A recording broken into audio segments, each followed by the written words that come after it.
Meus queridos irmãos e irmãs, mais uma vez, boa noite com a graça e a paz do Senhor Jesus.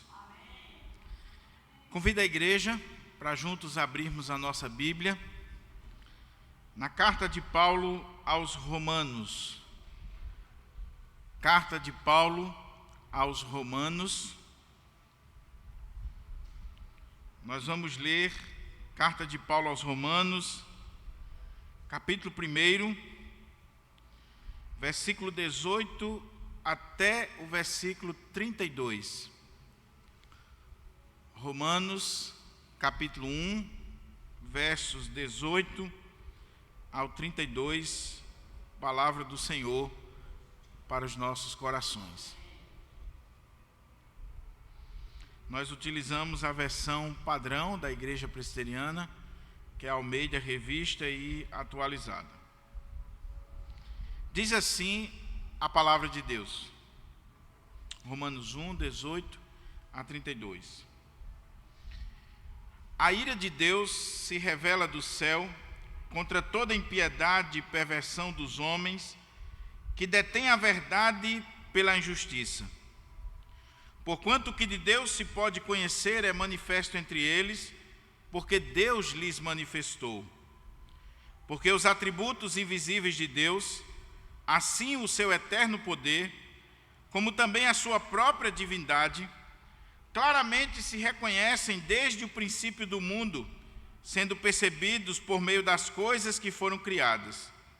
Tais homens são por isso indesculpáveis, porquanto, tendo conhecimento de Deus, não o glorificaram como Deus, nem lhe deram graças. Antes se tornaram nulos em seus próprios raciocínios, obscurecendo-lhes o coração insensato. Inculcando-se por sábios, tornaram-se loucos, e mudaram a glória do Deus incorruptível em semelhança da imagem de homem corruptível, bem como de aves, quadrúpedes e répteis. Por isso, Deus entregou tais homens à imundícia, pelas concupiscências de seu próprio coração, para desonrarem o seu corpo entre si, pois eles mudaram a verdade de Deus em mentira, adorando e servindo a criatura em lugar do Criador, o qual é bendito eternamente. Amém.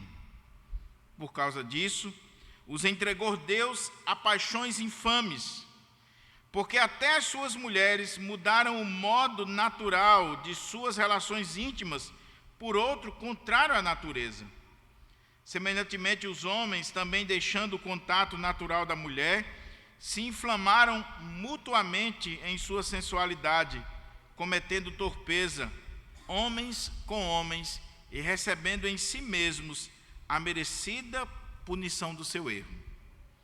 E por haverem desprezado o conhecimento de Deus, o próprio Deus os entregou a uma disposição mental reprovável para praticarem coisas inconvenientes, cheios de toda injustiça, malícia, avareza e maldade, possuídos de inveja, homicídio, contenda, dolo e malignidade, sendo difamadores, caluniadores, aborrecidos de Deus, insolentes, soberbos, presunçosos, inventores de males, desobedientes aos pais, insensatos, pérfidos, sem afeição natural e sem misericórdia. Ora, conhecendo eles a sentença de Deus, de que são passíveis de morte os que tais coisas praticam, não somente as fazem, mas também aprovam os que assim procedem. Vamos orar ao Senhor e pedir ao Senhor que nos ajude, nos oriente, para que a gente possa meditar nesse texto que é soleníssimo e extrairmos daqui as lições, os princípios para a nossa vida, em nome de Jesus. Curva a sua fronte e faça a oração. Peça para Deus falar com você de uma forma especial. Pai querido, estamos diante da Tua palavra mais uma vez, e eu quero suplicar, meu Pai, pela direção, pela iluminação do Teu Espírito Santo, para que nos abra a porta à palavra, para que a gente possa meditar na Tua palavra, com discernimento, com aplicabilidade para os nossos dias. Que o Senhor nos dê sabedoria, mas também intrepidez para ministrar a Tua palavra com fidelidade. Que haja salvação neste lugar, que haja libertação e que esta mensagem possa alcançar centenas e milhares de vidas para a glória do Teu nome. É em Cristo que eu te oro, meu Pai, pedindo que as palavras dos meus lábios e o meditar do meu coração sejam agradáveis na Tua presença, ó Senhor, rocha minha e Redentor meu. Amém. Amém. Por favor, mantenha a sua Bíblia aberta nesse texto, para que a gente possa considerar o mesmo, em nome de Jesus. O tema da mensagem, baseado nesse texto, é o diagnóstico absoluto e atemporal da humanidade. Eu creio que esse tema, ele resume muito bem o que está sendo passado, retratado aqui nesta perícope sacrossanta. O diagnóstico absoluto e atemporal da humanidade. Eu não sou médico. Acredito que nós não temos hoje aqui um médico presente.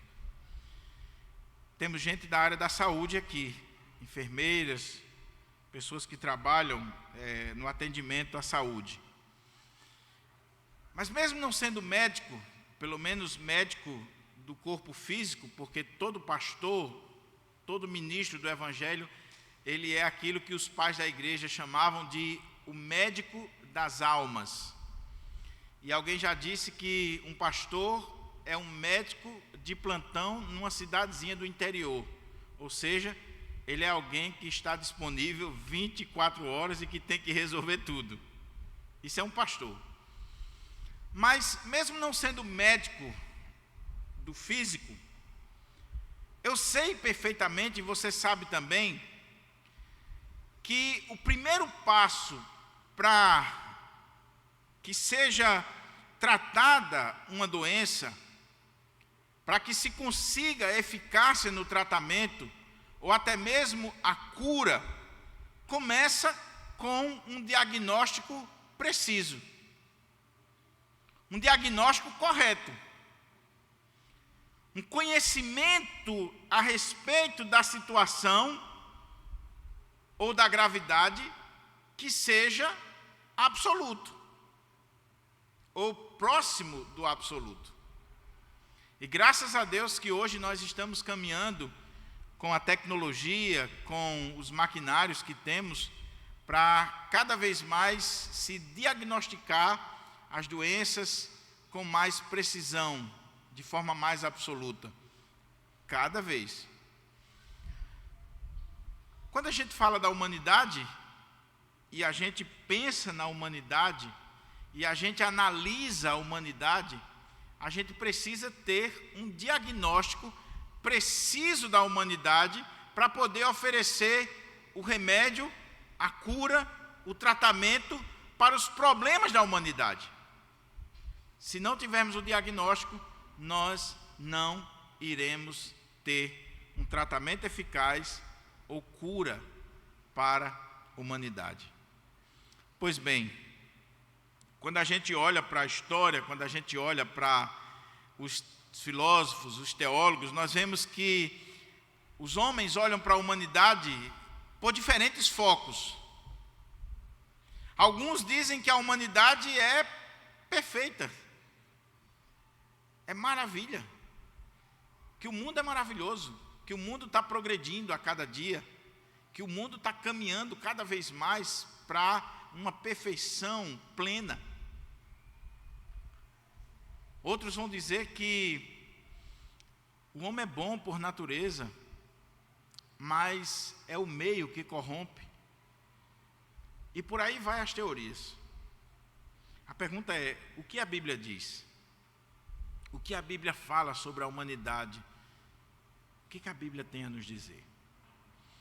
O diagnóstico da Bíblia é absoluto, porque é o diagnóstico feito não por um sociólogo, não por um filósofo, não por um teórico das ciências humanas, mas pelo Deus Todo-Poderoso que fez o homem, que conhece o homem por dentro e por fora.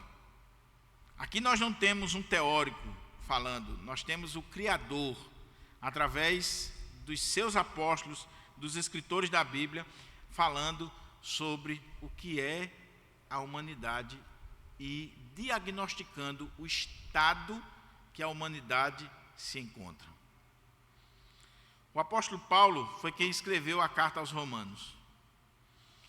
E de todos os escritos de Paulo, existe unanimidade entre os estudiosos de que nenhum barra a carta aos Romanos. É a carta mais importante do apóstolo Paulo. É a carta mais teológica, mais profunda. Lutero chegou a dizer que a carta aos Romanos é a expressão mais pura do Evangelho. E alguém já disse que se Romanos é a expressão mais pura do Evangelho, Efésios, que é a segunda carta mais importante, que talvez rivaliza com Romanos, é a expressão mais sublime, mais bela do Evangelho. São as duas cartas importantíssimas do apóstolo Paulo. É claro, também tem Gálatas. Como não pensar na carta aos Gálatas, que Martinho Lutero amava tanto a carta aos Gálatas a ponto de dizer: é a minha Catarina, eu estou casado com ela, eu estou unido à carta aos Gálatas por laços de amor, é a minha Catarina. Mas Romanos é o escrito mais importante, sem dúvida, conhecido, aclamado, que mais comentários, mais pregações, mais estudos tem provocado do que qualquer outro livro da Bíblia na história da igreja. É a carta de Paulo aos Romanos. Também é a carta mais profunda, como eu disse, é a carta mais teológica. É a carta que desafia os estudiosos. Eu já tive a oportunidade de expor a carta aos Romanos pelo menos 3 vezes, mas não tenha dúvida que foi só arranhando, porque a carta aos Romanos é algo que a Giovana muitas vezes pergunta: pastor, quando é que vai expor Romanos? Eu digo: Giovana, quando eu estiver perto de jubilar, porque daqui para lá eu vou entender Romanos, vou entender melhor a carta aos Romanos. Quando eu tiver 30 anos de ministério, 35 anos, é que eu vou criar coragem de expor a carta toda mais uma vez. Martyn Lloyd-Jones, por exemplo, ele expôs a carta aos Romanos na capela de Westminster durante 14 anos. E ele só foi até o capítulo 14. Ele pregou mais de 300 mensagens na carta aos Romanos. O comentário de Martyn Lloyd-Jones sobre Romanos é conhecido no mundo inteiro. Eu tenho a coleção, os 14 volumes do comentário de Martyn Lloyd-Jones sobre Romanos. Nesse texto aqui, para os irmãos terem uma ideia, esse texto que eu li, Martyn Lloyd-Jones prega 5 mensagens somente praticamente no verso 18. Para falar da importância do texto, depois ele fala o que é a ira, depois ele fala sobre o contexto. Só aqui ele gasta mais de 10 mensagens para expor essa perícope. É a carta mais teológica, mais profunda do apóstolo Paulo. Alguém disse que a carta aos Romanos é o testamento do apóstolo Paulo. São as suas palavras mais importantes. É um testamento. Outro escritor chegou a dizer que a carta aos Romanos é o texto profilático do apóstolo Paulo. Profilático porque Paulo, prevendo as infecções, as doenças, tudo aquilo que poderia acometer a igreja de Roma, Paulo já se antecipando de forma profilática. Ele escreve a carta aos Romanos para defender a igreja das infecções que viriam, as infecções doutrinárias. A carta aos Romanos seria o antisséptico paulino para a igreja do Senhor. É uma carta tremenda. É a carta que mais influenciou a história da igreja. Você olha para a história da igreja e você vê que em todos os períodos da história da igreja, a carta aos Romanos foi aquela que mais influenciou. Lá nos primeiros séculos, 3º, 4º século, ela foi responsável pela conversão do maior expoente da doutrina cristã depois do apóstolo Paulo até os reformadores, Agostinho de Hipona, que na Igreja Católica chamam de Santo Agostinho. Agostinho, que foi aquele jovem devasso, pecador, que zombava da fé da sua mãe, que vivia uma vida promíscua, e a sua mãe orou por ele mais de 30 anos, pelo menos 38 anos. E ele um dia, ele foi ouvir o bispo da sua mãe ministrar, e ele foi ouvindo a palavra, e quando foi um dia, ele estava num jardim de uma casa de um amigo, e lá ele escutou uma música, toma e lê, toma e lê. Ele escutou crianças cantando, toma e lê. E ele abriu, ele correu para dentro da casa, aquela música na sua cabeça, abriu a carta aos Romanos, e estava lá escrito: deixai as obras das trevas e caminhai para a luz. E ele resolveu deixar as obras das trevas, a bebedeira, a prostituição, e caminhar para a luz. E se tornou o maior teólogo da história da igreja, depois do apóstolo Paulo. Teólogo que João Calvino, Lutero, os reformadores, teólogos protestantes, teólogos católicos, todos vão beber em Agostinho. Todos. Seus livros são influentes até hoje. Esse homem se converteu como fruto das orações de sua mãe, a ponto do bispo, na época, dizer assim: um filho de tantas lágrimas não poderia se perder. E ele se converteu como fruto das orações de sua mãe e por resultado da sua meditação na carta aos Romanos. Mas a carta aos Romanos também foi importante na conversão de Lutero. Lutero, que era monge, você conhece a história, que vivia impressionado porque buscava uma salvação por obras, por méritos. Um dia, ensinando a carta aos Romanos, como doutor em Bíblia, ele coloca os olhos nesse texto: o justo viverá pela fé. E ele diz que foi como que as portas do paraíso se abriram para ele, e ele entendeu que nós não somos justificados nem salvos por obras, mas pela fé no Senhor Jesus. E aí Lutero vai estudar a carta aos Romanos, vai meditar na carta aos Romanos, e a carta aos Romanos é a grande responsável, junto com Gálatas, pela reforma protestante. John Wesley, John Wesley, que já era um grande missionário, um dia ele chega em uma reunião de oração do chamado Clube Santo, lá na Inglaterra, e tem um grupo lendo o prefácio de Lutero da carta aos Romanos. E John Wesley se converteu e se tornou um dos maiores avivalistas da história da igreja, o pai do metodismo. E tantos e tantos e tantos outros, tantos teólogos.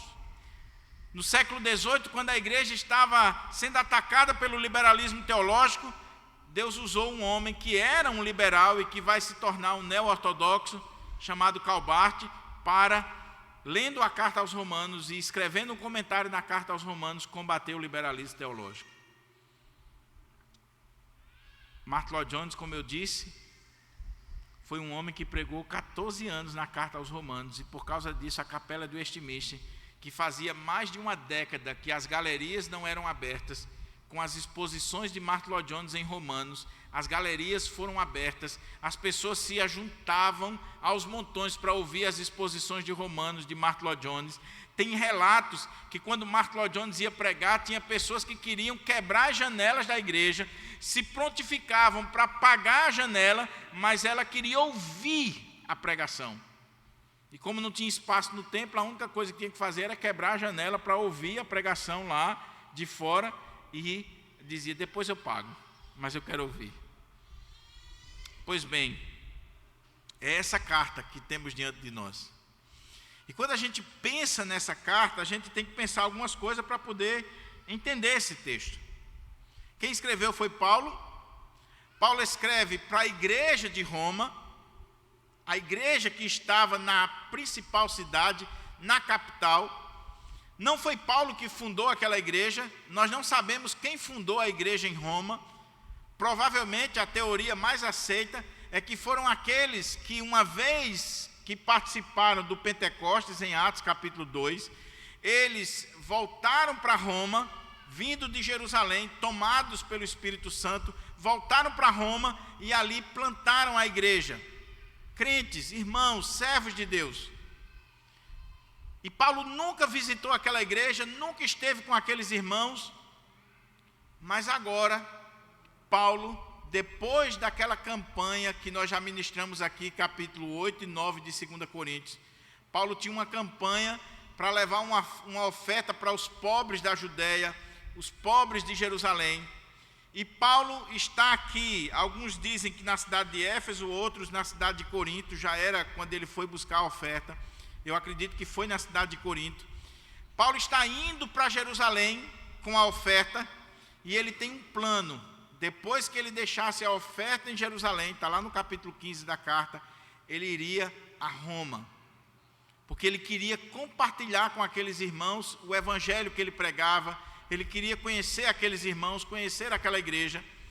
E aí Paulo, ele tem esse projeto: eu vou a Jerusalém levar a oferta, quando eu terminar isso aqui eu vou para Roma, e lá em Roma eu quero estar com a igreja de Roma, e eu tenho um desejo, que a igreja de Roma me ajude a ir para a Espanha. Por quê? Paulo já tinha pregado em toda aquela bacia do Mediterrâneo, Paulo já tinha pregado para aqueles povos da Ásia, Paulo já tinha levado o evangelho para toda aquela região, e Paulo agora está colocando os olhos no Ocidente. Paulo quer ir para a Espanha, que era o extremo do mundo na época, e para ele ir para a Espanha, ele precisava de uma igreja que orasse por ele, que intercedesse, mas também que ajudasse financeiramente. Qual era a igreja mais importante, talvez mais rica? A da capital era a igreja de Roma. E aí Paulo, ele tem esse propósito: eu vou a Roma, eu vou buscar o apoio da igreja, e eu quero que a igreja me mande para a Espanha, para pregar o evangelho àqueles que nunca ouviram o evangelho. Aqui, a Ásia, toda essa região aqui já estão evangelizados. Paulo tinha feito 3 viagens missionárias, mas ele ainda está querendo mais, ele está querendo ir lá na Espanha levar o evangelho. É interessante você fazer um contraste entre Paulo e Alexandre o Grande. Enquanto Alexandre o Grande está indo ao mundo inteiro para conquistar o mundo para a cultura helênica, a cultura grega, Paulo está querendo ir ao mundo inteiro, não com ideal político, mas para pregar o evangelho do Senhor Jesus Cristo. E aí, meus irmãos, por que Paulo escreve essa carta para a igreja de Roma? Porque se ele queria o apoio da igreja, se ele queria as orações da igreja, por exemplo, no capítulo 15 ele vai dizer que ele está escrevendo e pedindo as orações da igreja porque ele está preocupado que quando ele chegar em Jerusalém, ele não seja bem recebido pelos judeus. Mesmo levando uma oferta das igrejas gentílicas, Paulo sabia que ele poderia chegar em Jerusalém, e foi de fato isso que aconteceu. Ele poderia ser mal recebido pelos judeus e até morto. E Paulo diz lá no capítulo 15, lá por volta do verso 30, que a igreja de Roma orasse por ele, porque ele queria que Deus abrisse o coração dos judeus. Esse é o primeiro ponto. E meus irmãos, quando Paulo chega em Jerusalém com a oferta, é só você ler o livro de Atos e você consultar a história de Paulo. Paulo chega em Jerusalém com aquela oferta que ele levantou nas igrejas gentílicas para a igreja de Jerusalém, e judeus que não eram cristãos se levantaram contra ele, o denunciaram. Paulo vai ser preso, depois vai ser levado para Cencreia, depois vai para Roma, não como ele queria. Essa viagem de Paulo a Roma, para que Roma o mandasse para a Espanha, há uma dúvida entre os estudiosos se ela aconteceu. Por quê? Porque Paulo chega a Roma, o livro de Atos coloca, não como missionário, mas como um prisioneiro, detido, acusado de ser um dos incendiários de Roma. E Paulo vai para Roma como um prisioneiro, como um bandido, e lá ele vai ser decapitado por Nero. Então Paulo estava preocupado com isso. A outra coisa, por que Paulo escreveu essa carta? Porque se ele queria o apoio da igreja de Roma para ir à Espanha, e aquela igreja iria investir financeiramente nele, aquela igreja precisava saber o que ele acreditava, qual era a sua fé. Porque existiam rumores, existiam muito falatórios sobre Paulo, de que Paulo não era um apóstolo, Paulo não era um judeu de verdade, Paulo pregava um evangelho escuso, Paulo era alguém que a igreja não deveria dar ouvidos. Os judaizantes iam por todos os lugares falando mal de Paulo, e Paulo, sabendo que ele nunca tinha ido à igreja de Roma, que ele não tinha fundado a igreja de Roma, que ele não tinha tido contato com aqueles irmãos da igreja de Roma, ele precisava, antes de ter o apoio da igreja, ter a confiança da igreja. A igreja precisava saber, ele crê nisso, nisso e nisso. Daí, Paulo escreve esse que, nas palavras de John Stott, é um grande manifesto cristão, é a sua grande teologia sistemática, que é a carta aos Romanos, onde ele vai falar de todos os pontos necessários da doutrina cristã.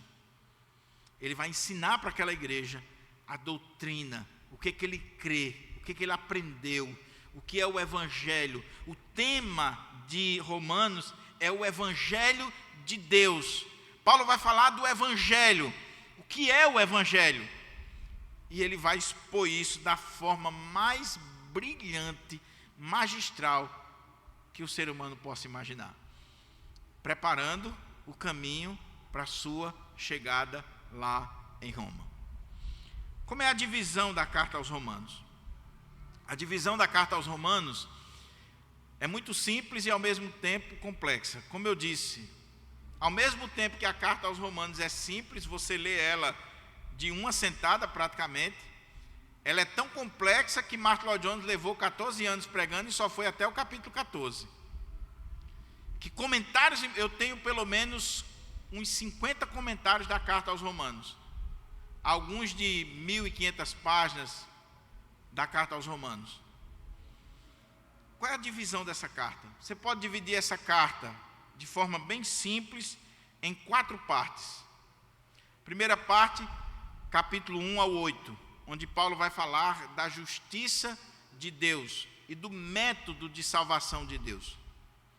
Segunda parte, capítulo 9 ao 11, onde Paulo vai falar sobre o problema dos judeus. Qual o papel dos judeus no plano da salvação?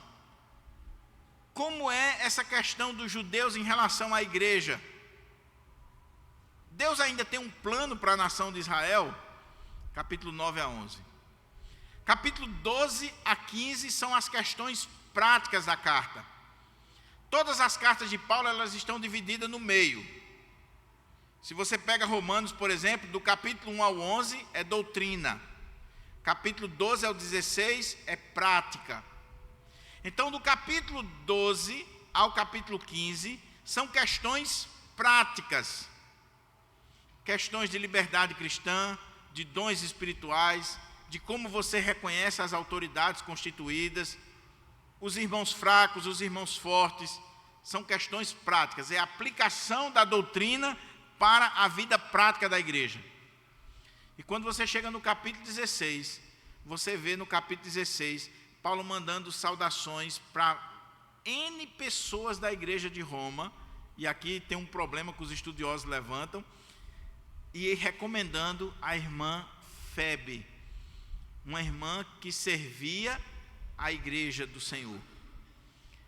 E por que eu disse que esse capítulo é um problema? Porque como é que Paulo nunca tinha ido àquela igreja e ele vai mandar saudações para mais de 20 pessoas daquela igreja?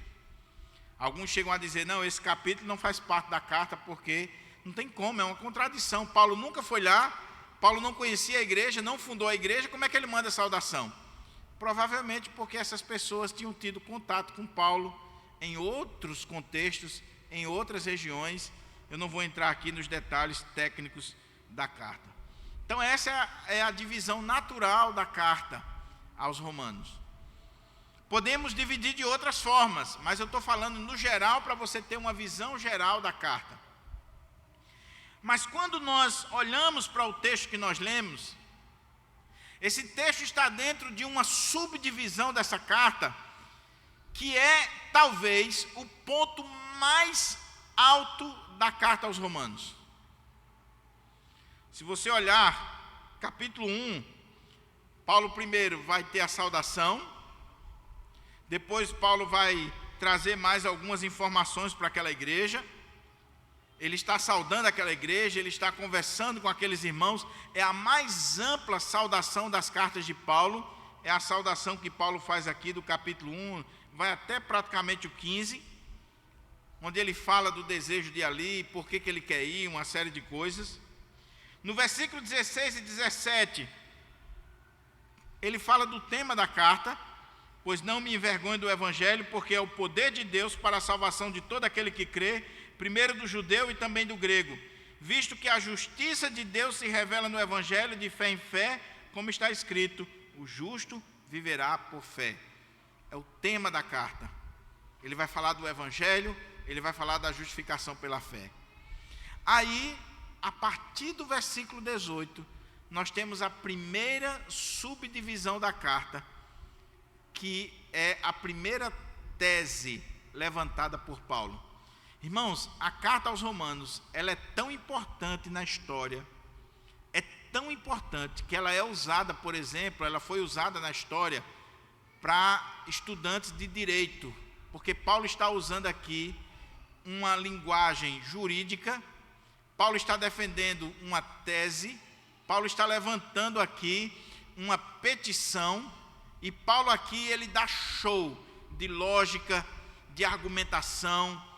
Paulo lida aqui num contexto romano, que até hoje o direito romano é estudado nas universidades.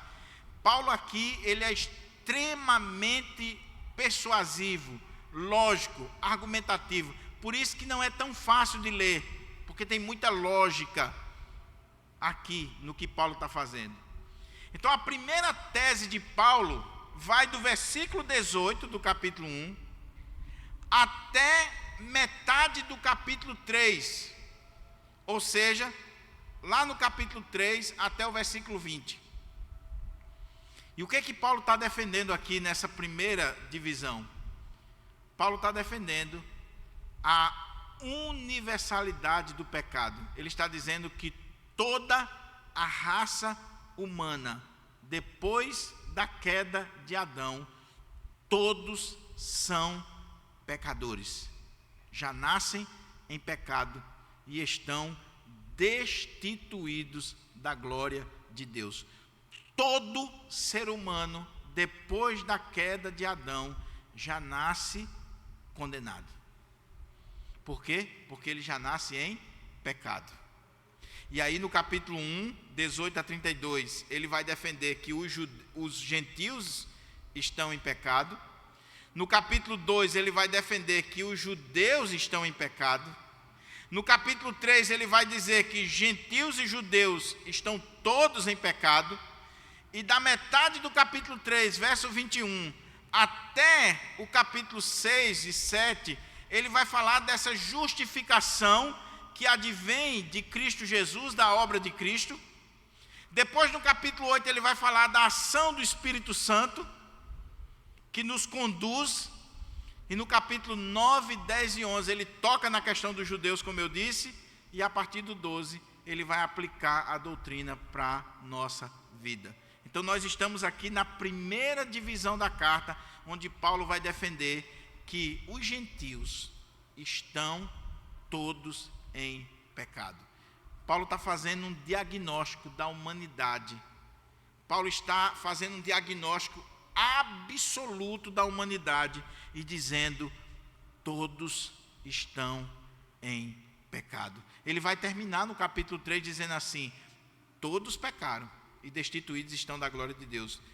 Todos, sem exceção. E ele termina, lá no capítulo 3 ele faz um relato assim da humanidade, seja judeu, seja gentil, como é terrível o que ele coloca sobre a garganta, sobre os pés, sobre a vida dessa humanidade.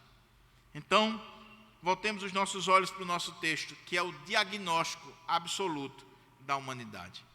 Meus irmãos e irmãs, eu desafio você a ler a carta aos Romanos. Eu espero que essa mensagem, pelo menos essa, que é introdutória, que é um arranhão no texto, desperte você para estudar Romanos. desperte você para entender por que essa carta foi tão importante e é tão importante para a história da igreja, para a história da humanidade. Porque aqui está o Evangelho, a doutrina, sendo exposta da forma mais brilhante possível. Olha como é que Paulo fala aqui. Todos os comentaristas que eu li, e eu disse a você que eu tenho uns 50 comentários ou mais na carta aos Romanos, tudo aquilo que tem em português sobre Romanos eu compro, porque é uma das cartas que eu estudo, que eu medito nela, e é um desafio. Eles dividem o capítulo 1, verso 18 ao 32, pelo menos em 3 pontos, 3 partes bem fáceis, assim, para a compreensão. A primeira parte está tratando da revelação de Deus. A segunda parte está tratando da forma como os homens reagiram a essa revelação de Deus.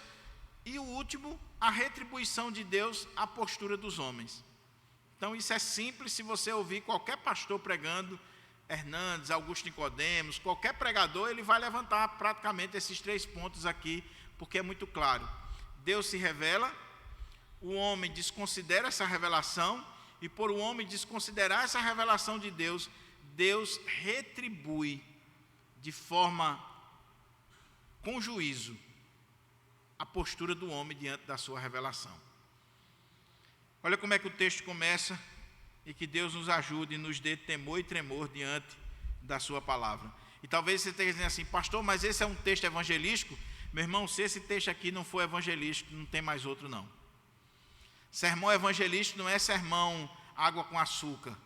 Sermão evangelístico é quando mostra que você é pecador, que você é um miserável, que você vai para o inferno se você não aceitar Jesus Cristo como seu Salvador. Sermão evangelístico é quando o pastor, o profeta diz assim: você está perdido. E quando o cara fica desesperado, você diz: mas tem solução para você. Jesus morreu por você. Ele deu a vida por você.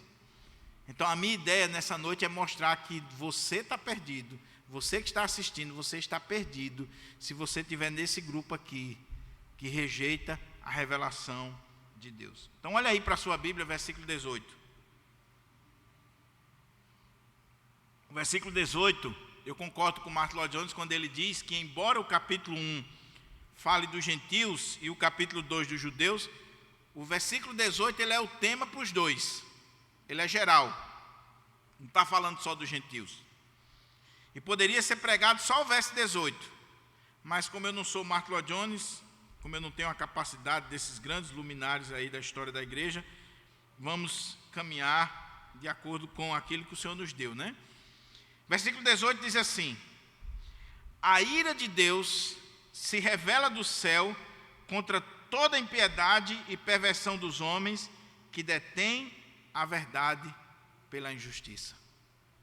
Meus irmãos, só esse texto já dá teses e mais teses, sermões e mais sermões. Primeiro, porque ele fala da ira de Deus. Eu pergunto para você, quando foi a última vez que você ouviu um sermão sobre a ira de Deus? Quando foi a última vez que você viu os grandes pregadores, influências da nossa nação, pregar sobre a ira de Deus? Nós pregamos muito sobre o amor de Deus, a graça de Deus, a misericórdia de Deus, a bondade de Deus. Mas parece que a pregação sobre a ira de Deus está fora dos nossos púlpitos. E na mentalidade dos nossos membros, na grande maioria, Deus não se ira.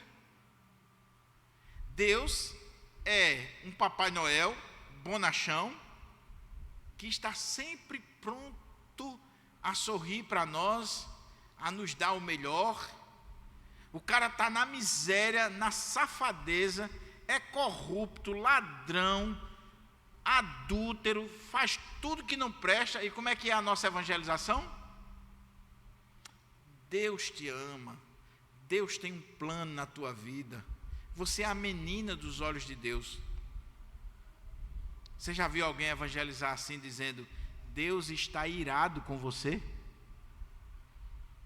Você sabia que com essa prática de adultério que você está vivendo, traindo sua esposa, você sabia que com essa prática de corrupção, você sabia que o fato de você não temer a Deus, de você não viver uma vida diante de Deus, Deus está irado com você? Porque o cara diz, não, Deus me... Olha, pastor, eu não sou crente não, mas Deus me ama demais. Deus me ama tanto. Olha, Deus tem coisas assim. Deus faz coisas na minha vida.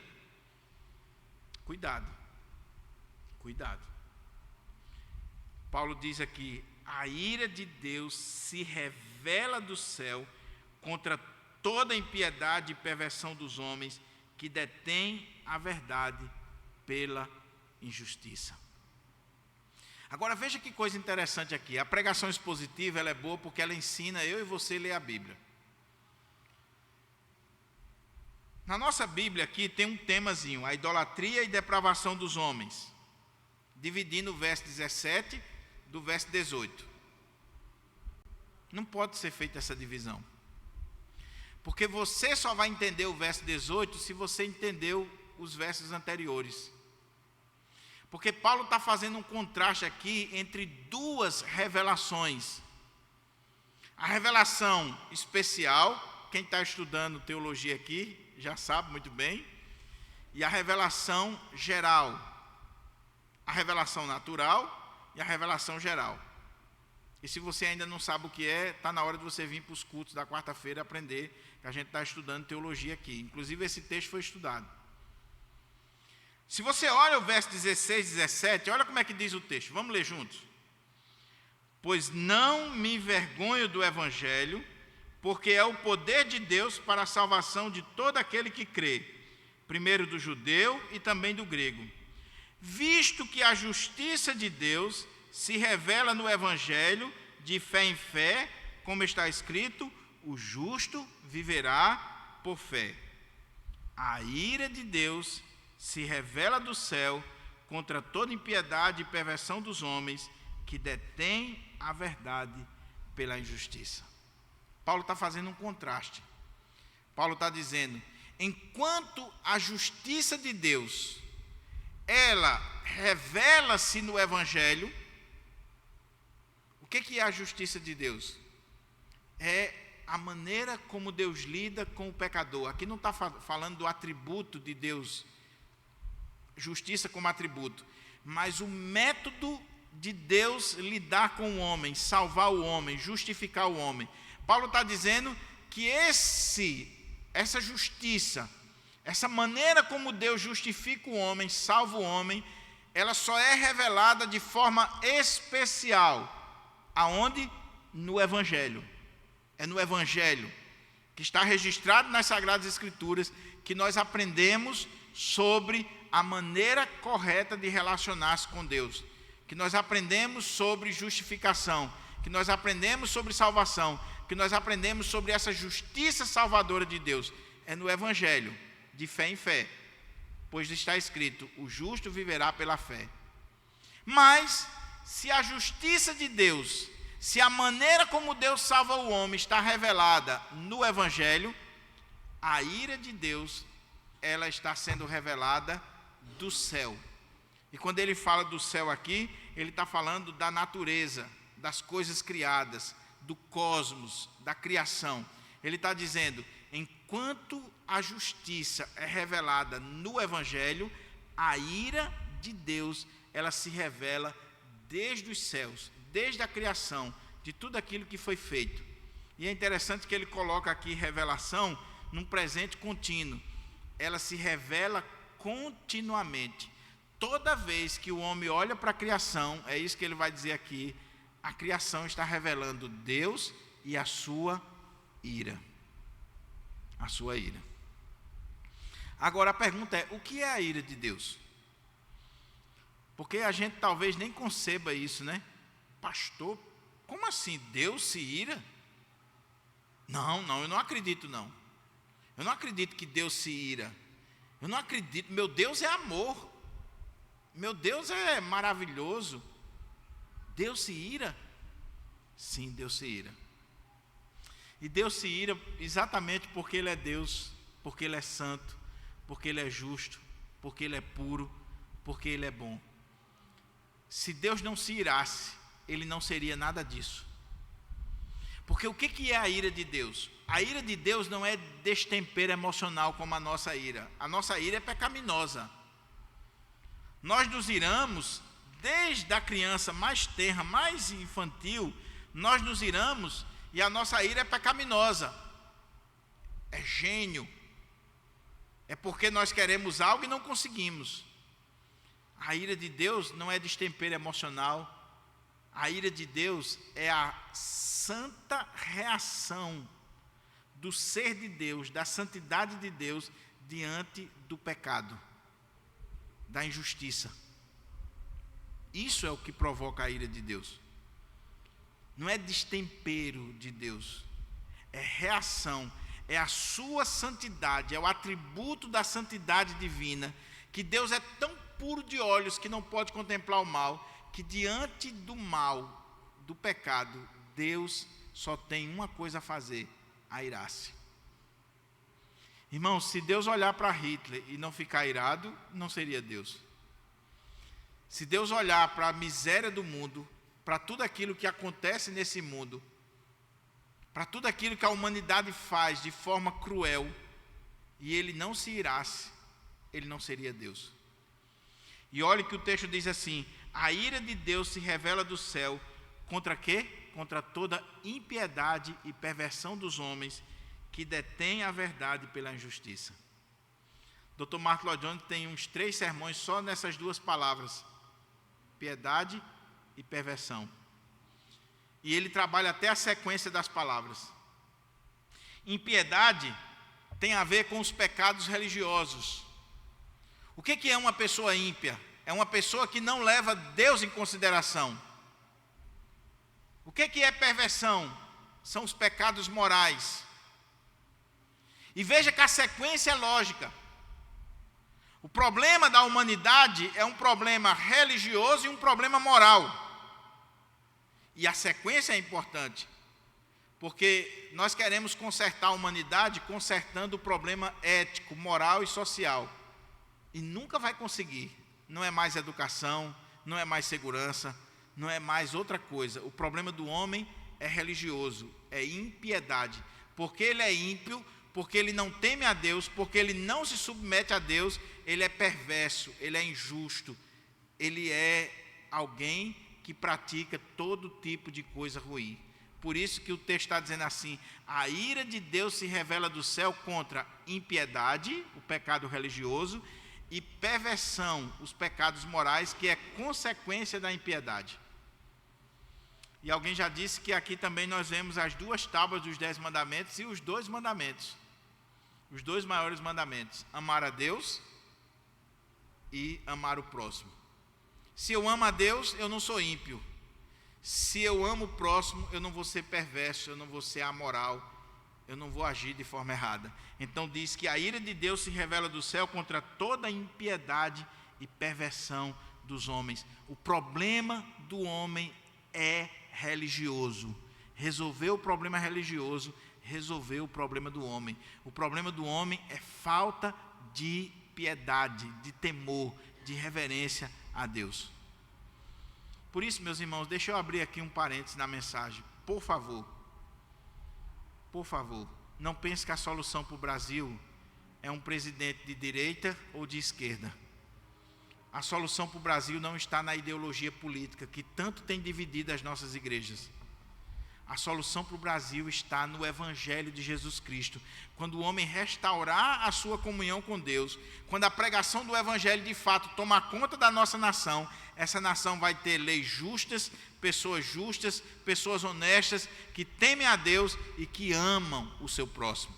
Agora, enquanto isso não acontecer, meu irmão, não adianta querer enfiar de goela abaixo princípios, porque o problema do homem começa com a religião. A ira de Deus se revela do céu contra toda impiedade e perversão dos homens que detêm a verdade pela injustiça. A palavra deter aí, quando a gente olha na língua grega, é a ideia de sufocar, de matar sufocando a pessoa. De você pegar alguém e jogar dentro d'água e afogar aquela pessoa. E por que a ira de Deus se manifesta?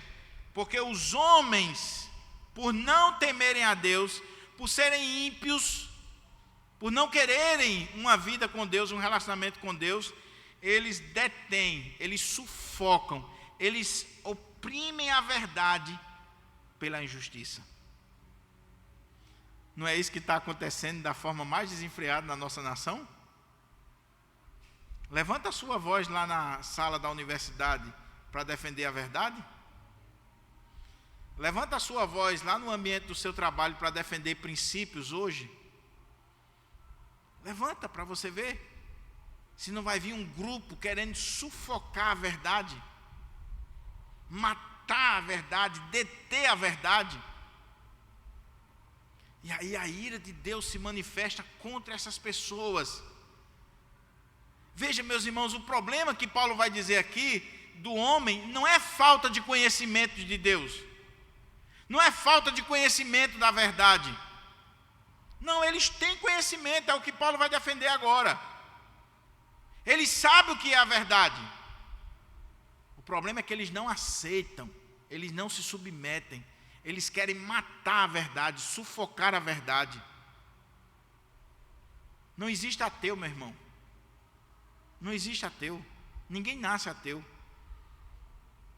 Todo ser humano nasce com aquilo que os estudiosos chamam de semente da religião, de o senso da divindade. Deus colocou a eternidade no coração do homem. Immanuel Kant dizia que enquanto existiam as estrelas no céu e a lei moral dentro de nós não podemos negar a Deus. O problema do homem não é questão de falta de conhecimento, de não conhecer a verdade. É que ele suprime, ele mata, ele sufoca, ele detém a verdade por causa dos seus pecados. E aí ele tem que dizer que Deus não existe, porque se ele chegar à conclusão que Deus existe, ele está frito. Ele tem que dizer que não existe verdade absoluta, porque se existir verdade, ele está frito.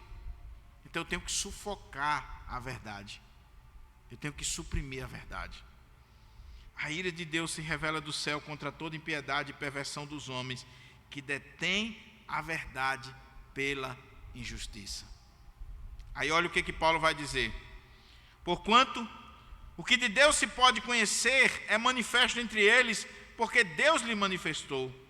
Porque os atributos invisíveis de Deus, assim o seu eterno poder, como também a sua própria divindade, claramente se reconhecem desde o princípio do mundo, sendo percebido por meio das coisas que foram criadas. Tais homens são, por isso, indesculpáveis. Indesculpáveis. A palavra que Paulo utiliza aqui para indesculpáveis é de onde vem a palavra apologética. É apologia, que traduzindo seria defesa. Os homens não têm defesa para apresentar a Deus no dia do juízo. Eles são indesculpáveis.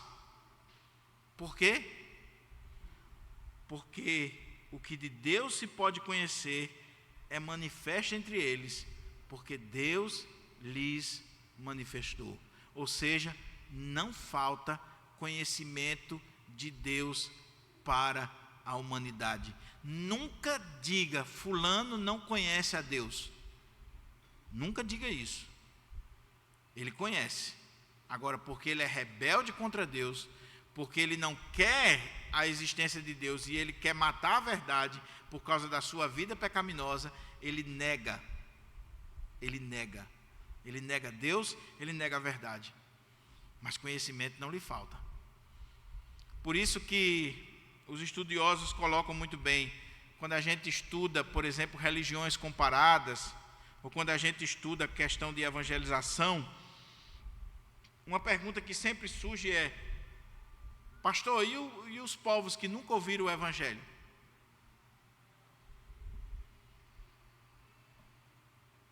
Os índios, povos na Antártica, na Ásia, seja lá onde for, que nunca ouviu o Evangelho. Eles, no dia do juízo, eles vão ser salvos por falta de conhecimento? Porque o Evangelho não chegou lá ainda? Nada disso. Nada disso. Eles são indesculpáveis. Eles adoram o sol, a lua, as estrelas, porque são idólatras. Eles adoram os homens, as coisas, porque são idólatras. Mas no dia do juízo, eles não terão defesa para apresentar, porque os céus manifestam a glória de Deus, o firmamento anuncia as obras de suas mãos. A criação mostra que existe um Deus todo-poderoso. Isso é um fato auto-evidente. Não tem para onde correr. Imagine, meu irmão, imagina que coisa. Você chegou aqui nesse templo hoje. O templo da nossa igreja, pela graça do Senhor, é uma coisa belíssima. Todo mundo que chega aqui, que passa aqui, fica admirado. Aí Detânia entrou aqui nesse templo, está vendo esse púlpito, está vendo essa bancada, está vendo esse teto de madeira, toda essa iluminação. E ao invés dela parar e dizer assim, quem fez isso? E ela procurar saber quem foi o engenheiro, quem foi o arquiteto, quem foram as pessoas que projetaram isso aqui, de repente ela começar a defender que isso aqui surgiu por acaso, por uma evolução de milhões e milhões de anos. Tudo isso aqui de repente ficou nesse estado perfeito que está. Você já pensou que coisa? Você já pensou como é a mentalidade do ser humano? Agora imagine que Detânia entra aqui e ela veja isso, e ao invés dela elogiar, dela reconhecer que foi um ser humano inteligente que fez isso aqui, ela comece a acreditar para seres que não têm a mínima condição de fazer isso aqui. Ela começa a achar que foi uma vaca e outras coisas. Você diz, é um absurdo, né? Mas é assim que a humanidade se comporta em relação ao cosmos, à criação. Existe uma perfeição na criação. O globo da Terra está no lugar exato. Se tivesse mais para lá um pouquinho, nós seríamos congelados. Se tivesse mais para cá um pouquinho, próximo do Sol, nós seríamos todos torrados. Está no lugar exato. Isso não é fruto do acaso. Paulo está dizendo, porquanto o que de Deus se pode conhecer é manifesto entre eles, porque Deus lhes manifestou. Porque os atributos invisíveis de Deus, assim o seu eterno poder, como também a sua própria divindade, claramente se reconhecem desde o princípio do mundo, sendo percebidos por meio das coisas que foram criadas, e tais homens são, por isso, indesculpáveis. O macrocosmos e o microcosmos revela que existe um Deus, que existe um Criador, que existe uma mente perfeita, absoluta, suprema, que criou todas as coisas. Existe. Irmãos, uma vez eu estava ouvindo um cientista falando, e ele dizendo que uma folha delgada de uma árvore, do ponto de vista científico, ela é muito mais complexa do que a cidade de São Paulo. Uma folha. Agora imagine você ver esse imenso universo, as galáxias, os planetas, os mares, a Terra como um todo. Irmãos, o corpo humano, a perfeição do corpo humano, cada parte do corpo humano, a forma como o homem é formado no ventre da mulher, como o salmista disse que ficou admirado, como o Senhor teceu ele no ventre da sua mãe. A mente humana, o cérebro humano ainda é uma incógnita para a ciência. Recentemente eu estava vendo um vídeo, agora eu acho que é os chineses e a Inglaterra estão com uma máquina de tomografia computadorizada 50 vezes mais eficaz do que a que temos hoje. O campo magnético dela é algo assim absurdo. E a alegria deles é porque com essa nova máquina, com esse campo magnético extremamente evoluído, maior do que o que nós já temos hoje, vamos dizer que o que temos hoje é 10, o que eles estão montando agora é 50, 100 vezes. Eles vão conseguir ter imagem do cérebro da forma mais precisa e profunda, a ponto de descobrir o Alzheimer ainda na possibilidade de acontecer. Pessoas que têm a possibilidade de ter Alzheimer, de ter algum aneurisma, alguma coisa, eles já descobrirem com essa imagem. Porque o que nós temos hoje, por mais que a tecnologia esteja avançada, ainda não consegue ver tudo aquilo que o cérebro humano revela. Será que isso é por acaso, meu irmão? Aí ele está dizendo, o poder de Deus, a divindade de Deus é revelada nas coisas criadas. Por isso o homem é indesculpável. Por que ele é indesculpável? Olha a continuação. Porquanto tendo conhecimento de Deus, ou seja, todos têm conhecimento de Deus. A criação revela Deus. Não glorificaram como Deus, nem lhe deram graças.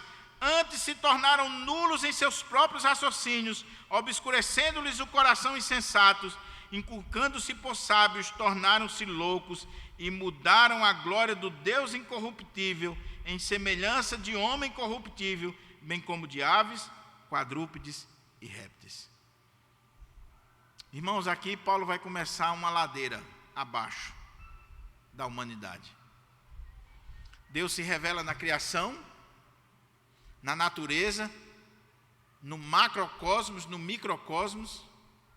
E o homem, mesmo tendo esse conhecimento de Deus, que revela os atributos, as qualidades de Deus, e aqui ele dá 2, o seu poder, porque para criar tudo isso aí, meu irmão, só o Deus Todo-Poderoso, e a sua divindade, não é um ídolo, não é uma ideia, é Deus. Os homens, mesmo tendo esse conhecimento, eles nem deram glória a Deus, nem lhe deram graças. Antes, o que eles fizeram? Nem lhe deram graças. Antes, se tornaram nulos em seus próprios raciocínios. E veja que Paulo agora vai fazer uma queda livre. O homem que deveria olhar para a criação, olhar para esse prédio e saber que tem uma mente inteligente por trás, ele olha para a criação e o seu raciocínio ficou nulo. Anulou o raciocínio. Dr. Augusto Nicodemos diz que por causa do raciocínio desses homens, ele comentando esse texto, ele diz que é como que por eles não darem glória a Deus, não agradecerem a Deus, não reconhecerem Deus na criação, deu um curto-circuito na cabeça deles. O conhecimento ficou nulo. E outra coisa, Paulo está falando aqui numa cultura extremamente desenvolvida, no mundo greco-romano.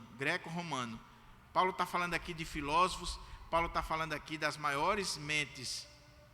Ou seja, o seu professor da faculdade, doutor, PhD, que é ateu, ele pode ser doutor na área dele, mas nas coisas de Deus a mente dele é nula, ele é um irracional. Ele não conhece de fato. Por quê? Porque mesmo o conhecimento de Deus sendo esfregado na cara dele, o pensamento dele se tornou nulo. E isso foi de forma deliberada para esconder o seu pecado. Inculcando-se, olha como é que diz o texto. Antes se tornaram nulos em seus próprios raciocínios, obscurecendo-lhes o coração insensato. Primeiro o pensamento se tornou nulo. Depois o coração escureceu. Um pensamento errado, sentimento errado, a revolta contra Deus. Obscureceu, o coração ficou em trevas. Aí, inculcando-se por sábios, tornaram-se loucos. O cara se acha tão sábio, porque ele é doutor, PhD, porque ele é professor da Universidade Federal, porque ele fez doutorado em Harvard, na Alemanha, não sei aonde, mas ele não consegue nem reconhecer o Criador de todas as coisas. E aí a mente dele é nula nas coisas de Deus. O coração dele está escurecido. E o que acontece? Ele inculcando-se sábio, se achando sábio, porque parece, irmão, você já prestou atenção? Parece que é chique dizer que é ateu, o miserável. Diz assim, não, eu sou ateu. Parece que quando ele diz que é ateu, ele é mais inteligente do que todo mundo. E todo mundo que é religioso, que vai à igreja, que lê a Bíblia, que ora, é um bando de burro. Quando o burro é ele, que tem um pensamento nulo. O jumento burro é ele, que por mais conhecimento que ele tenha, ele não consegue reconhecer o Criador na criação. Mas a mídia, aí a televisão, o cara diz que é ateu, vixe, o cara é chiquérrimo. Só que o miserável é ateu, até o piloto do avião dizer, bota a identidade no bolso que o avião está caindo. Ou como diz o reverendo Augusto Nicodemos, o cara é ateu até o pitbull se soltar e vai de frente a ele. Aí, eu quero ver se você é ateu. Inculcando-se por sábios, tornaram-se loucos. Oh, meus irmãos, Paulo está dando aqui uma alfinetada nos filósofos da sua época, homens que se inculcavam por sábios, mas por não reconhecer a Deus, não passam de loucos. Suas teorias, seus ensinos, suas palestras, suas palavras, não passam de loucura. Teorias e mais teorias. Por quê? Olha que coisa.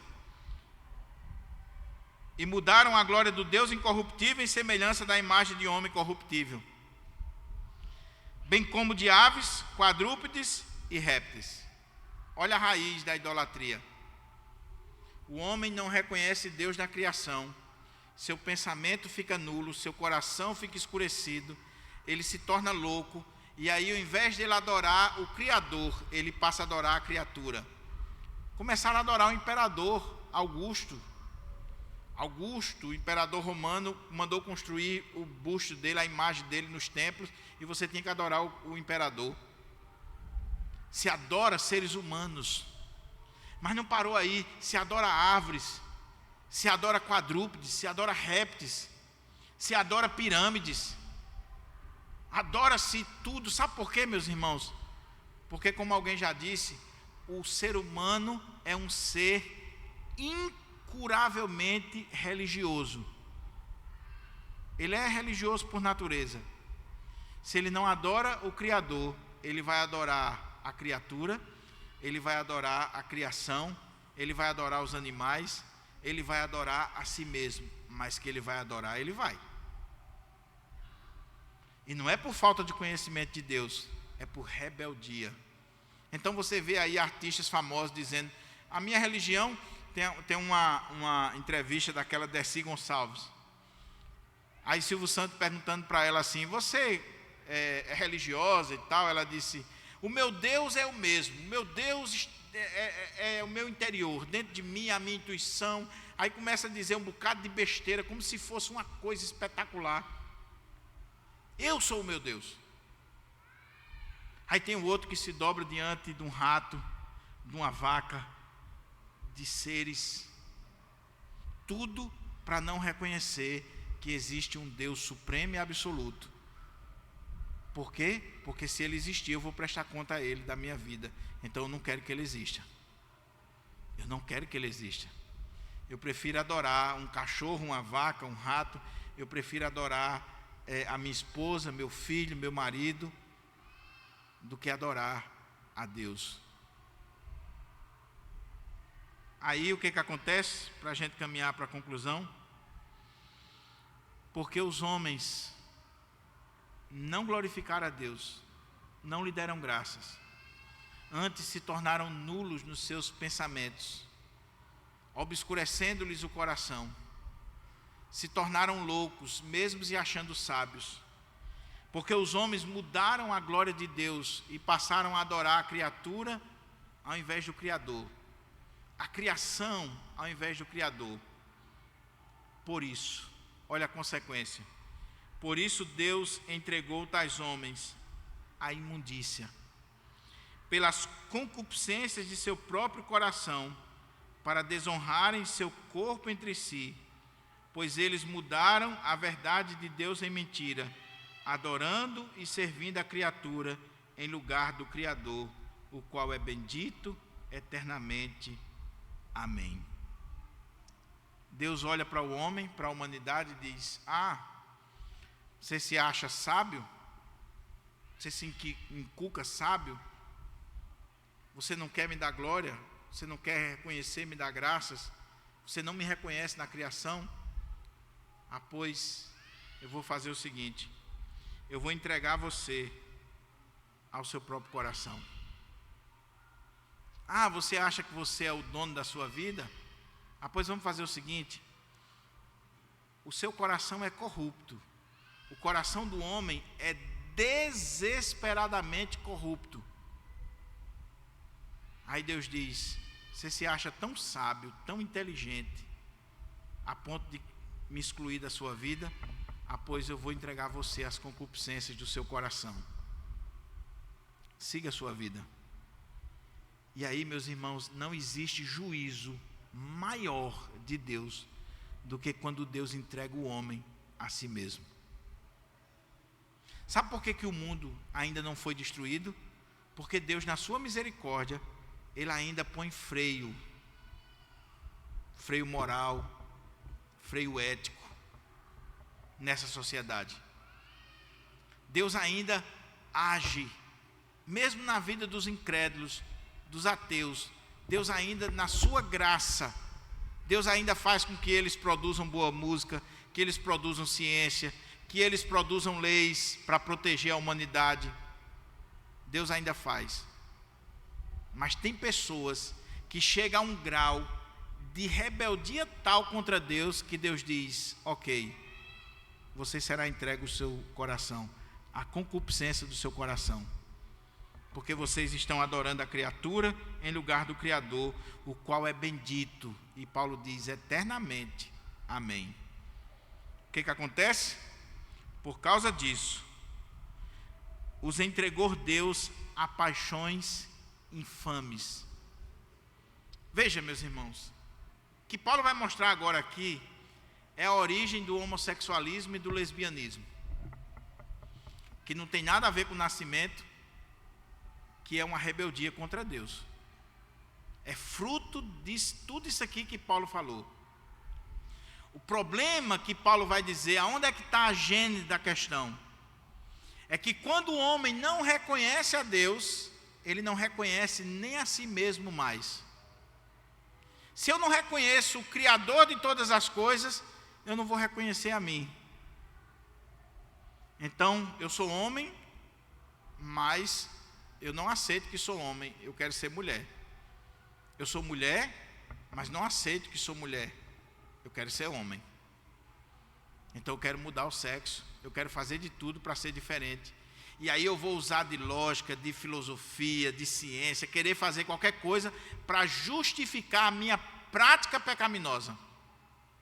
Eu vou querer dizer que nasceu, vou querer dizer que foi isso, foi aquilo outro. Mas de fato o que está acontecendo aqui é uma coisa simples à luz da Bíblia. Não reconhecer o Criador, não reconhece nem a si mesmo. Calvino diz nas Institutas, é porque eu não estou expondo o texto à luz da teologia sistemática, mas teologicamente falando, Calvino diz algo interessante. Somente quando o homem conhece a Deus, é que ele pode conhecer a si mesmo. Se você não conhece a Deus, você não conhece a si mesmo. É por isso que na Idade Média, a rainha das ciências era a teologia. Primeiro você fazia teologia, para depois fazer qualquer outra matéria da ciência, porque todo conhecimento parte de Deus. Quando eu conheço a Deus, eu conheço a mim. Agora, quando eu não conheço a Deus, quando eu me rebelo contra Deus, eu não tenho mais nem conhecimento de mim mesmo. Quem é que eu sou? De onde eu vim? Para onde eu vou? Por que eu estou aqui? Eu não consigo mais responder essas perguntas da forma devida. Aí o que Deus fez? Por causa disso, Deus entregou tais homens a paixões infames, porque, irmãos, olha a expressão, se você quer marcar a sua Bíblia, você gosta de marcar, diferente de mim que eu não marco, olha como é que diz, porque até as mulheres mudaram o modo natural de suas relações íntimas por outro contrário à natureza. Eu gostei muito de uma expressão que o pastor Hernandes usou na exposição desse texto. Ele diz assim: quando as mulheres, que é o último bastião da moralidade, estão nisso aqui, é porque já não tem mais esperança. As mulheres, geralmente, elas são o último bastião da moralidade. O homem é mais depravado, na grande maioria das vezes. Não é à toa que a mulher é quem dá o freio. Mas aqui está dizendo que até as mulheres, aquelas que não reconhecem a Deus, Deus entregou as paixões infames, porque mudaram o modo natural de suas relações íntimas por outro contrário à natureza. E aqui não está falando de determinado tipo de sexo entre homem e mulher. Aqui está falando de mulheres que, ao invés de ter relação com homens, passaram a ter relação com mulheres. Porque é o que ele diz na sequência: semelhantemente, os homens, também deixando o contato natural da mulher, se inflamaram mutuamente em sua sensualidade, cometendo torpeza, homens com homens, e recebendo em si mesmo a merecida punição do seu erro. Oh, meus irmãos, o que Paulo está dizendo aqui é que a prática homossexual e lésbica é juízo de Deus, permitindo que aquela pessoa, nela mesma, já receba a justa punição do seu erro, porque não é uma relação natural, é uma agressão àquela pessoa. E ela está nisso, por juízo de Deus. Nós devemos amar os homossexuais, as pessoas que estão aí vivendo nesse mundo, orar por elas, interceder, pregar. Não defendemos aqui nenhum tipo de agressão a homossexuais, mas nós nunca podemos negar a verdade de Deus, de que a prática homossexual ou lésbica é pecado e é juízo de Deus. E a nossa nação está cada dia mais caminhando para a aprovação. Os Estados Unidos, até as igrejas evangélicas, inclusive a igreja mãe do presbiterianismo, já aceita casamento homossexual, já tem pastores e pastoras homossexuais, e a pressão é muito grande no Brasil. Já tem igrejas no nosso país, na nossa cidade, de gays e lésbicas. Mas enquanto existir Romanos capítulo 1, nós não podemos aprovar a prática homossexual. Eu tenho amigos homossexuais. Eu morei durante 10 anos no Guarapes, meu vizinho era homossexual. Amigo nosso, sempre tivemos uma boa amizade, mas nós nunca deixamos de ensinar para ele que a prática dele é pecado diante de Deus. Então nós não podemos discriminar, nós não podemos querer agredir, nós não podemos permitir qualquer tipo de preconceito social, mas nós não podemos abrir mão da verdade de Deus, de ensinar o que a Bíblia ensina e de dizer a cura para você. Paulo, quando escreve a carta aos Coríntios, lá no capítulo 6, ele diz que naquela comunidade lá de Corinto, existia muitos que eram afeminados e que Deus mudou a vida deles. Muitos lá em Corinto. Porque esse é um mal dos gregos, né? A gente acha que é uma coisa moderna. Não, isso é algo que já vinha lá dos gregos. Irmãos, dos 14 primeiros imperadores romanos, 13 eram homossexuais. 13. É só você ler a história dos imperadores romanos. Eram homossexuais. Paulo está... E veja, alguns chegam a dizer que Paulo pode ter sido perseguido e morto, dentre outros motivos, além da questão do incêndio de Roma, por causa dessa carta. Porque Paulo está mandando a carta para onde? Lembra que eu falei no início? Para onde é que Paulo está mandando essa carta? Para Roma. Quem é que está lá em Roma? Hein? O imperador Nero.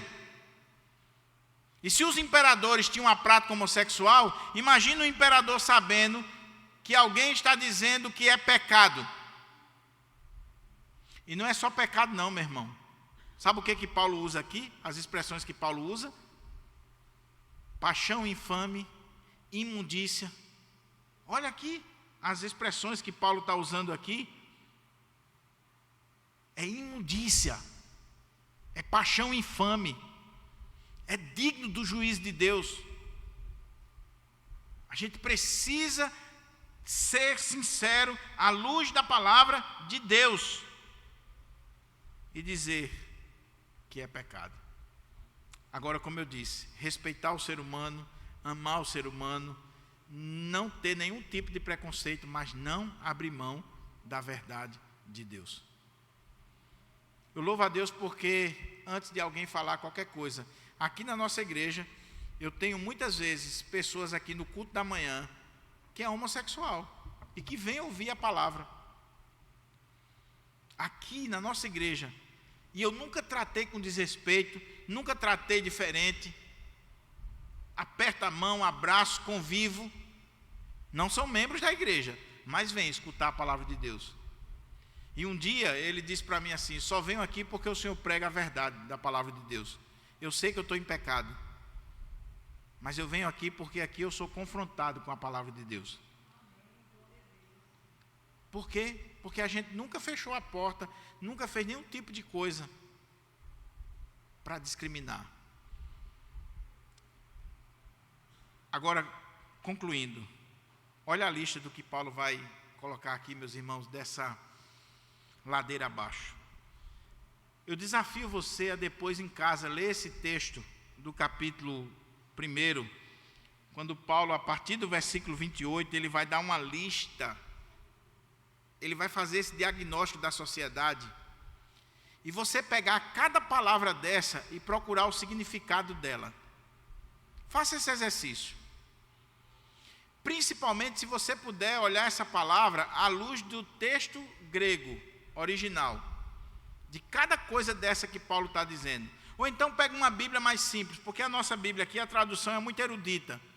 Algumas palavras aqui você fica assim: será que isso come com arroz, isso é tempero, o que é isso? Não sei nem o que é isso. Pérfidos, o que é pérfidos? Sei lá o que é pérfido.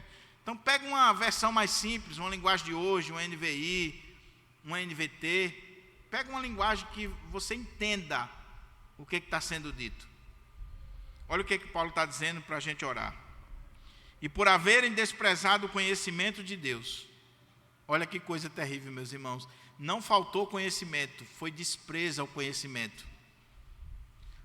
Por favor, guarde isso no seu coração. Não existe inocente. Eles estão desprezando o conhecimento de Deus. Não faltou conhecimento, é desprezo. E por haverem desprezado o conhecimento de Deus, o próprio Deus o entregou a uma disposição mental reprovável para praticarem coisas inconvenientes. Paixões infames, disposição mental reprovável, coisas inconvenientes.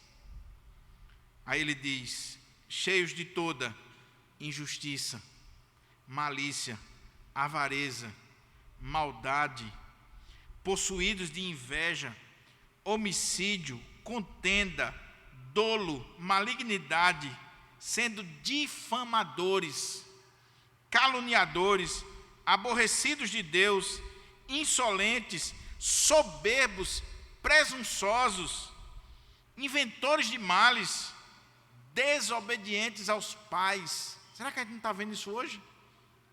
Filho até matando o pai, batendo no pai e na mãe. Insensatos, pérfidos, sem afeição natural, sem misericórdia. Irmãos, hoje se mata por besteira. Não tem mais afeição, não tem mais misericórdia. A vida humana não tem nenhum valor. Nenhum valor. Vocês sabem o que aconteceu com um membro da nossa congregação? Um menino trabalhando. O cara chega, mete uma bala na cabeça do rapaz, sem misericórdia nenhuma. Aí ele diz: ora, conhecendo eles a sentença de Deus. Eles sabem que existe uma sentença de Deus, que Deus não vai deixar isso barato. De que são passíveis de morte os que tais coisas praticam, não somente as fazem, mas também aprovam os que assim procedem. É a última pá de cal que Paulo está dando aqui nesse diagnóstico da humanidade.